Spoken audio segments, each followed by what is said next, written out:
My views on guns are complicated. I recognize Моите ставови за оружјето се комплицирани. Признавам колку е моќно и потенцијално деструктивно оружјето. Имав членови на семејството убиени или кои извршија самоубиство. but I also am a gun owner. Но јас сум и собственик на оружје. Поседуваме 5 или 6 парчиња, главно ловечки пушки, но имаме и пиштол во нашиот сеф. Од друга страна ги знам истражувањата за поседување оружје. Веројатноста за напад е вкоренета во домовите. Но многу е поголема веројатноста да се повредите себе си или други со пиштол, отколку што некогаш ќе го употребите во самоодбрана. Постои овој на вистина поедноставен начин на размислување за оружјето, често дека луѓето се против оружјето или се за. Сакаме да размислуваме дека ова е едноставен феномен во нашата култура за поседување пиштол. Имате различни ставови и мора да имате и различни идеи. Но тоа не е така. Our issue with gun violence. Нашиот проблем со вооруженото насилство е што пиштолите се толку лесно достапни за секој да може да ги поседува.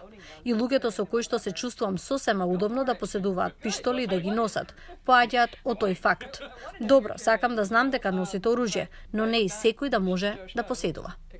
Guns are unique in their ability to provoke intense emotions. Пиштолите се единствени во нивната способност да предизвикаат интензивни емоции и многу малку продуктивен разговор во различни ситуации. Кој има корист кога нема ни да разговараме едни со други за сериозни прашања? Кога се плашиме? Кога или се плашиме од собственици на оружје и пиштоли, или се плашиме дека владата ќе ни го земе оружјето? Кој има корист кога се плашиме од криминал?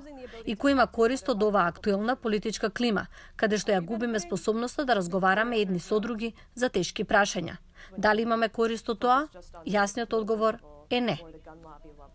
Кога се фокусирате само на политичко ниво или на ниво на лоби за оружје, луѓето се многу вкоренети во своите позиции. Тие се или категорично за или против оружјето и нијансата целосно се губи.